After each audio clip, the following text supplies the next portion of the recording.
जब महाभारत में आया प्रभु श्री राम का वंशज, महाभारत के युद्ध में क्यों दिया श्री राम के वंशज ने कौरवों का साथ, और क्या हुआ जब अयोध्या की सेना का हुआ पांडवों से सामना। स्वयं श्री कृष्ण भी चौंक उठे जब इस युद्ध भूमि पर अयोध्या के सूर्यवंशी क्षत्रिय को आते देखा, क्योंकि यह वह क्षत्रिय था जिसके वंश में इक्ष्वाकु, रघु, भगीरथ और हरिश्चंद्र जैसे नामी योद्धाओं ने जन्म लिया था।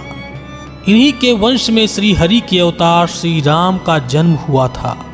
वीरता उस योद्धा के रक्त में कूट कूट कर भरी हुई थी और श्री कृष्ण भी इस बात को भली भांति जानते थे। लेकिन उनके लिए सबसे दुखद बात यह थी कि उनके पूर्व अवतार का वंशज महाभारत के युद्ध में इस धर्म युद्ध के समय कौरवों का साथ दे रहा था और अधर्म के विरुद्ध लड़ रहा था। तो आखिर क्यों श्री राम के वंशज ने महाभारत के युद्ध में कौरवों का साथ दिया? श्री कृष्ण को कैसे याद आया अपना पूर्व अवतार, और क्या हुआ तब जब पांडवों का हुआ श्री राम के वंशज से सामना?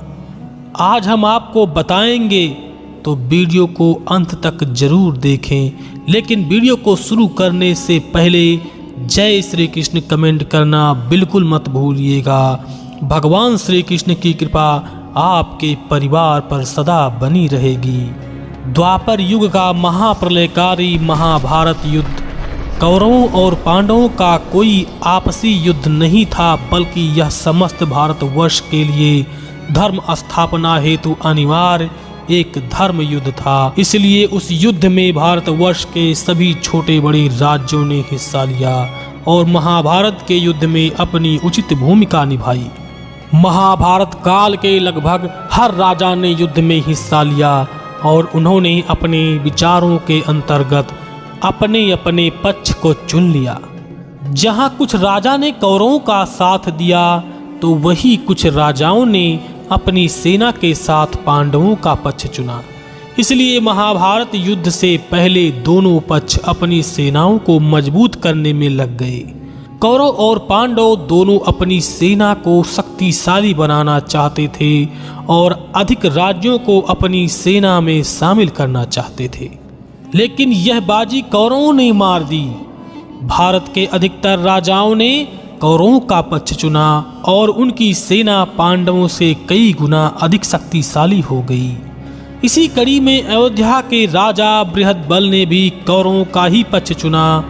उन्होंने अपनी सेना के साथ युद्ध में कौरवों का साथ दिया और फिर उनका सामना हुआ महावीर पांडवों से। अयोध्या के राजा बृहदबल महाभारत काल के एक श्रेष्ठ राजा थे। उनकी गिनती भी महाभारत के वीर योद्धाओं में होती थी।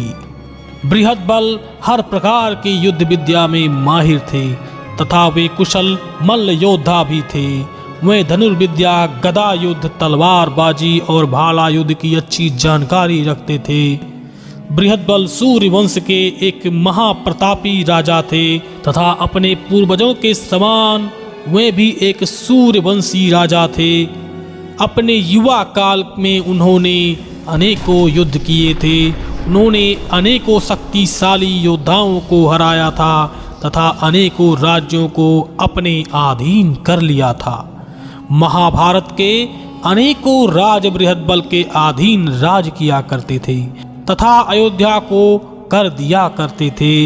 इस प्रकार बृहदबल ने अपने पूर्वजों का नाम खूब आगे बढ़ाया तथा अपनी राज्य के सीमा का विस्तार किया। बृहदबल के पिता विश्वतावंत एक धार्मिक राजा थे, अतः अपने पिता के बताए मार्ग पर चलकर बृहदबल ने भी अनेकों कार्य किए तथा दुष्टों का संहार भी किया। लेकिन इतने धर्मपरायण होने के बावजूद बृहदबल अधर्म से अछूता ना रहे। महाभारत के युद्ध में उन्होंने कौरवों का साथ देकर एक बहुत बड़ा अधर्म किया था, लेकिन इसके पीछे भी उनका एक बहुत बड़ा कारण था। बृहदबल वह सूर्यवंशीय क्षत्रिय थे जिनके वंश को भारत का सबसे प्राचीन और सत्यवादी वंश माना जाता है। इनके वंश का आरंभ स्वयं ब्रह्मदेव से हुआ था। फिर इन्हीं के वंश में स्वयं नारायण श्री राम अवतरित हुए। ये वही वंश था जिसमें भगीरथ जैसे वीर राजा उत्पन्न हुए थे, जिन्होंने अपनी तपस्या के बल पर गंगा को स्वर्ग से धरती पर आने के लिए विवश कर दिया था। इसी वंश में हरिश्चंद्र जैसे ऐसे सत्यवादी राजा जन्मे, जिन्हें आज भी अपने सत्य और निष्ठा के लिए जाना जाता है। महाराज मुचिकुंद जैसे वीर राजा, जिन्होंने अपने परिवार को भूलकर देवासुर संग्राम में देवताओं का साथ दिया और द्वापर युग तक जीवित रहे, वे भी इसी वंश में उत्पन्न हुए थे। रघु और इक्ष्वाकु जैसे महापराक्रमी राजा भी इसी वंश की देन हैं। इस प्रकार बृहद्बल का वंश धर्मवादियों से भरा हुआ था। तो आखिर ऐसी क्या वजह थी जिससे बृहद्बल जैसे सूर्यवंशी को अधर्म का मार्ग चुनना पड़ा? भगीरथ, मुचिकुंद और श्री राम जैसे धर्मपरायण पूर्वजों को भूलकर उन्होंने अधर्म का साथ दिया। वास्तव में इसके पीछे पांडवों की ही एक गलती थी। पूर्व में पांडवों ने अयोध्या के साथ एक ऐसा गलत काम किया था जिसकी कीमत उन्हें अयोध्या से शत्रुता के रूप में चुकानी पड़ी।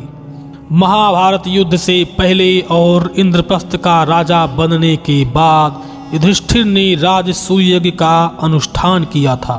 राजसूय यज्ञ की सफलता के लिए युधिष्ठिर को संपूर्ण भारतवर्ष का सम्राट बनना था। इसलिए जरूरी था कि भारतवर्ष के सभी राजा युधिष्ठिर की आधीनता को स्वीकार कर लें, युधिष्ठिर के शासन तले राज करें। इसी कार्य को पूरा करने के लिए उनके चारों भाई राज्यों को जीतने के लिए चारों दिशाओं में निकल पड़े। इसी दिग्विजय यात्रा के तहत भीम पूर्व दिशा, अर्जुन उत्तर दिशा, नकुल पश्चिम दिशा और सहदेव दक्षिण दिशा की ओर निकल पड़े। अपने पूर्व दिशा के अभियान के तहत भीम ने अनेकों राज्यों के साथ साथ अयोध्या को भी जीता था तथा अयोध्या के राजा बृहद्बल को हरा दिया था। इसी के बाद बृहद्बल ने पांडवों को अपना शत्रु मान लिया और उन्होंने महाभारत के युद्ध में कौरवों का साथ दिया था। बृहद्बल श्री राम के ज्येष्ठ पुत्र कुश के वंश में श्री राम के 32वीं पीढ़ी में जन्मे थे, जो महाभारत युद्ध के 13वें दिन अभिमन्यु के हाथों वीर गति को प्राप्त हुए। तो क्या आप श्री राम के इस वंशज के बारे में जानते थे? हमें कमेंट करके जरूर बताइएगा। और अगर आपको हमारा यह वीडियो पसंद आई हो तो कृपया वीडियो को लाइक और शेयर तथा चैनल को सब्सक्राइब करना बिल्कुल मत भूलिएगा। लेते हैं आपसे इजाज़त, मिलेंगे फिर ऐसे ही खास जानकारी के साथ। तब तक के लिए जय श्री कृष्ण।